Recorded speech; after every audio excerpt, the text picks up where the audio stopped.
Vale, imaginemos por un segundo la siguiente escena. Una estación de metro en Nueva York, un martes cualquiera. La gente baja los andenes y en lugar del típico anuncio de, no sé, de un perfume, del último móvil o de una obra de teatro, lo que domina las paredes son vallas publicitarias gigantescas. Sí, unas vallas que desde luego no venden productos convencionales. Exacto. O sea, invitan a los viandantes a pujar económicamente por mujeres para conseguir una cita. Y, a ver, si nos alejamos del bullicio de la gran ciudad, encontramos casos como un soltero en Kansas que ofrece públicamente una recompensa de $25.000 a quien le presente a su futura novia. Es una imagen que, como mínimo, resulta chocante. Choca profundamente, madre mía. Y creo que lo más revelador de todo esto es que no estamos ante unas simples excentricidades aisladas. Claro, no es la anécdota del día. Para nada. Son síntomas muy visuales, muy reales, de un cambio sísmico en la forma de construir relaciones. Lo que nos muestran estos ejemplos es cómo el romance, especialmente para la generación Z y, bueno, los jóvenes adultos, ha ido abandonando ese terreno tradicional donde, se confiaba en la química o en la casualidad. Esa magia de conocer a alguien en una cafetería. Eso es. Y se ha transformado en un mercado algorítmico y financiero de una frialdad verdaderamente implacable.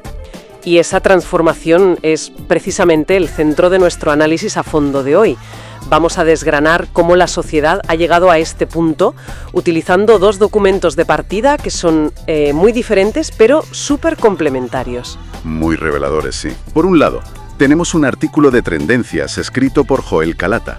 Un texto que, desmenuza conceptos bastante oscuros de Internet como el lux-maxing y todo este nuevo lenguaje transaccional del amor. Y por otro, vamos a cruzar esa información con un informe económico y sociológico muy exhaustivo que ha publicado la CNBC este mismo año, 2026.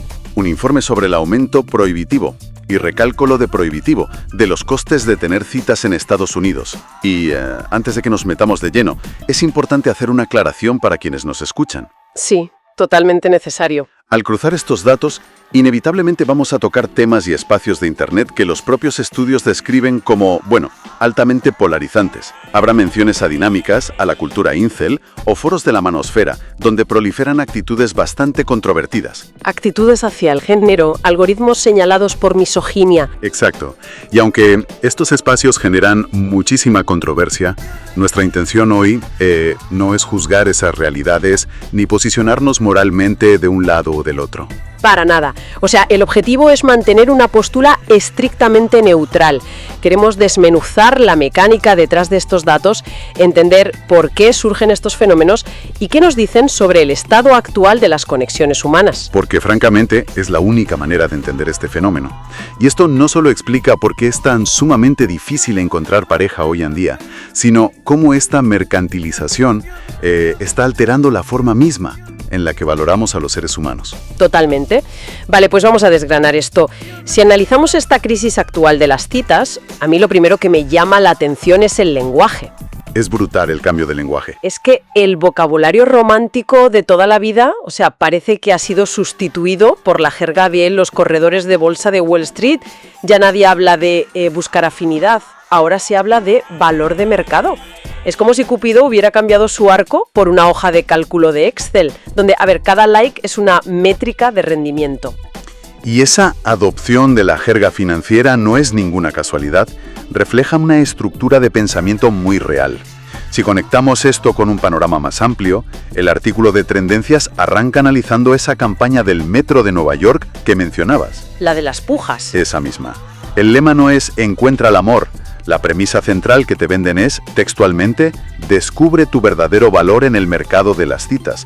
O sea, la atracción humana queda enmarcada como una pura subasta competitiva. Uf, qué fuerte. Y el texto profundiza en una tendencia viral en redes, los llamados boob bounties, o recompensas por conseguir pareja. Consiste básicamente en que ciertas personas ofrecen sumas de dinero muy considerables a sus propias amistades si logran presentarles a alguien que acabe siendo una pareja estable. Pero espera, que el informe dice que algunas recompensas han llegado a las 6 cifras. O sea, me cuesta creer que alguien pague cientos de miles de dólares solo por una presentación. ¿No es esto, no sé, una maniobra de marketing de gente millonaria? ¿De verdad estamos viendo esta mentalidad transaccional en la calle? A ver, aunque es cierto que las cifras astronómicas suelen venir de perfiles con mucho dinero, el artículo señala que el fenómeno se está filtrando a todos los niveles, desde recompensas de 50 pavos hasta miles de dólares. Y lo interesante aquí, lo grave, es el cambio de paradigma. Convierte a tus amigos en cazatalentos. Exactamente. Tus círculos de amistades se vuelven reclutadores corporativos. Calalata utiliza un paralelismo conceptual muy agudo con Polymarket. No sé si te suena. Estos mercados de predicción. Ah, sí, donde los usuarios apuestan burradas de dinero sobre cualquier cosa. Desde quién gana unas elecciones hasta si estalla un conflicto geopolítico. Pues eso. En Polymarket todo se reduce a un porcentaje, a una probabilidad. Una guerra o un premio Nobel dejan de ser eventos humanos y se convierten en un gráfico de líneas donde compras barato y vendes caro. Madre mía, es que tratar las citas como una inversión de marketing, refleja una desesperación tremenda, pero también un pragmatismo súper frío, ¿no? Refleja un impulso social generalizado por cuantificarlo absolutamente todo. El amor siempre ha sido incierto, siempre nos ha hecho vulnerables. Tratarlo como una campaña de inversión donde calculas el retorno, pues es un intento de controlar esa vulnerabilidad. Si tú enmarcas a las personas como métricas, el rechazo duele de otra manera. Ya, es como, bueno, la inversión no ha salido bien, a otra cosa. Pero claro, esto plantea un problema inmediato. Si uno acepta la premisa de que el romance es un mercado hipercompetitivo, la respuesta natural es intentar aumentar desesperadamente el valor de tus propias acciones. ¿Y tanto? Y ahí es donde la cosa se pone oscura. Porque, a ver, ¿no es esto similar a reformar un coche usado para ocultar que el motor te está fallando? El artículo detalla cómo esta presión se traduce en una obsesión física extrema a través del lux-maxing. Estamos tratando a las personas como activos que se deprecian. Totalmente. El lux-maxing, que podríamos traducir como maximización de la apariencia, es esta tendencia nacida en Internet dirigida sobre todo a hombres jóvenes. Tradicionalmente, el romance siempre ha tenido un componente físico, claro, pero había mucho peso en intangibles. El carisma, el sentido del humor, los valores compartidos. La personalidad, vamos. Exacto. Pero esta nueva corriente descarta todo eso por completo. Trata el cuerpo masculino como un proyecto de ingeniería pura y dura. Pero, cuidar el aspecto físico siempre ha estado ahí. Ir al gimnasio o comprarte una camisa nueva para una cita es tan antiguo como la cita misma. ¿Dónde está el salto a esa ingeniería pura de la que hablas? El salto está en la radicalidad, en buscar alterar rasgos anatómicos específicos solo para engañar a un algoritmo. El artículo habla de dietas extremas para bajar la grasa corporal a niveles que son médicamente peligrosos solo para marcar pómulos. O buscar la famosa mirada de cazador. Lo de los ojos entrecerrados, ¿no? Sí, un estándar estético muy particular. Y llega a mencionar prácticas de un riesgo altísimo, como martillarse el propio rostro. Espera, ¿martillarse la cara? Tiene que haber un error. ¿Cómo alguien va a coger un martillo y golpearse pensando que es una estrategia de seducción? Pues, por triste que suene, existe. En los foros lo llaman bone smashing. Se basa en una interpretación totalmente errónea de la ley de Wolff sobre la remodelación ósea. Madre mía. La idea que se difunde es que si te provocas microfracturas constantes en la mandíbula, el cuerpo calcifica la zona con más volumen y consigues un perfil más cuadrado. Desde un punto de vista médico, es una auténtica aberración. Te puede causar daños nerviosos permanentes. Es completamente espeluznante. Y me imagino que algo tan radical no sale de la nada. ¿Cómo se propaga una idea tan destructiva hasta parecer una inversión razonable? Aquí entran las plataformas digitales y los orígenes de todo esto. El texto explica que nace en la manosfera. Estos rincones influenciados por obras como The Game o autores como Rollo Tomassi. Y ahí se ha popularizado una teoría, sin ninguna base científica, que es la regla del 80-20. Que vendría a ser una especie de principio de Pareto aplicado al mercado del amor. Justo. Defienden que el 80% de las mujeres compite exclusivamente por el 20% de los hombres, los que tienen las mejores características físicas y de estatus, dejando al resto ignorados. Claro, si un chaval interioriza esa estadística como una verdad absoluta, la desesperación por entrar en ese 20% superior justificaría cualquier tortura física. Así opera esa cámara de eco. Y lo peor es que algoritmos como los de TikTok actúan como amplificadores. El algoritmo no tiene ética, solo quiere retener tu atención. Si un chaval se para un segundo más en un vídeo de mejora estética, el sistema lo detecta. Y para mantenerlo enganchado, le va subiendo el tono. Le escala el estímulo visual, sí. Empieza a ofrecer contenido cada vez más radical porque genera conmoción. Y al hacerlo, visualmente, normaliza unas prácticas extremas. Claro, te erosiona la capacidad de formar vínculos emocionales genuinos. Porque si tu obsesión es optimizar cada centímetro de carne, acabas normalizando la dismorfia corporal. Todo se vuelve, como decían, una inversión ruinosa si muestras alguna debilidad. El coste emocional es extremo. Mostrar debilidad hoy parece que penaliza en bolsa, por así decirlo. Pues aquí es donde la cosa se pone realmente interesante. Porque tras ver este esfuerzo físico tan extremo, la conversación gira hacia el esfuerzo económico literal. Participar en este mercado optimizado requiere un capital que directamente la generación Z no tiene. Es que los datos económicos de la CNBC te cambian la perspectiva de por qué la gente está dejando de tener citas. Es un agotamiento financiero de manual. Danos los datos, porque son contundentes. Mira, para febrero de este año, 2026, el coste medio de una cita en Estados Unidos escaló a $189.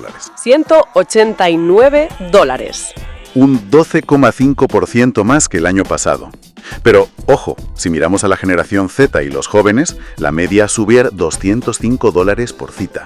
Es una cifra asombrosa para una sola noche. O sea, vamos a hacer las matemáticas de esto porque es muy revelador. Según el informe, un trabajador joven gana entre $40.000 y $59.000 brutos al año. Exacto, que después de impuestos y alquiler te queda nada y menos. Pues si esa persona sale a, digamos, unas 9 o 10 citas al año, estamos hablando de que la búsqueda de pareja le está consumiendo cerca de un 5% de sus ingresos anuales totales. Todo por unas horas en un bar. Y ese cálculo explica algo clave. La inflación está diezmando la frecuencia de las citas. Hay una aversión al riesgo financiero brutal. El acto de conocer a alguien ahora se evalúa a través del coste de oportunidad. Totalmente. Se ve clarísimo en uno de los testimonios de la CNBC. Alguien decía que no estaba dispuesto a tirar $40 a la basura en unos cócteles con alguien con quien a los 10 minutos ya sabe que no hay química. Y mucho menos con el riesgo de que te hagan ghosting al día siguiente. Exacto. O sea, tratar a las parejas como inversiones de las que esperas un retorno rápido. Es como pagar por Netflix. Si la película no te engancha en el minuto 5, cambias. Y para los hombres jóvenes, como señala el estudio, las perspectivas económicas y románticas están súper entrelazadas. Si asumen que el pago debe garantizar un resultado específico, la gente se vuelve más lenta para comprometerse y rapidísima para huir al primer problema. Lo que hace imposible que una conexión inicial madure, claro. Y con los jóvenes agotados económica y emocionalmente, tenemos que examinar el papel de las empresas tecnológicas, las aplicaciones que median todo esto y se benefician de la desesperación. Que tampoco están en su mejor momento, ojo. Match Group y Bumble han sufrido caídas en bolsas significativas desde la pandemia. Luchan por mantener usuarios activos. ¿Y cómo responden a eso? Porque el modelo predominante es el freemium, pero la realidad es que es un pay-to-play de manual. El 35% de los usuarios acaba pagando. Responden endureciendo la monetización. Aplican discriminación de precios, crean diferentes niveles de suscripción. Y aquí entra la ironía de la gamificación. Las aplicaciones te venden la ilusión de opciones infinitas, pero crean cuellos de botella artificiales. Es que es tal cual. Te venden la ilusión, pero controlan el grifo de quien te ve basándose en cuánto les pagas. Esto plantea una pregunta importante sobre cómo estas empresas priorizan el volumen sobre la calidad. De hecho, el informe menciona una demanda colectiva de 2024 contra Match Group.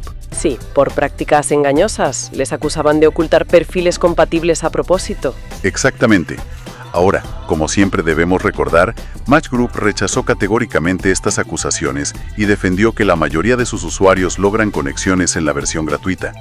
Pero más allá de lo legal, cristaliza la sensación de que el juego está trucado si no pagas. Y si el terreno ya parece diseñado en contra del usuario promedio, ahora llega la inteligencia artificial.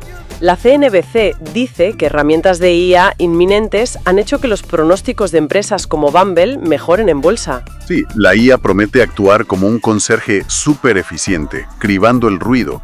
Pero la otra cara de la moneda es que, si la tecnología optimiza las interacciones basándose en nuestro comportamiento, podría manipular este mercado algorítmico hasta un grado totalmente invisible para el usuario.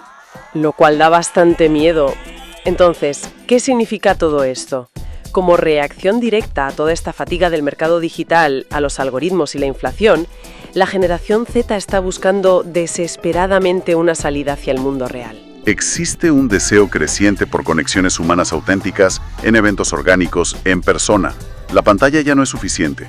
Pero fíjate en la ironía suprema del bucle en el que estamos. Pagamos a una aplicación de tecnología punta, como puede ser Bumble IRL o Hinge One More Hour, para que termine organizándonos una fiesta en un bar.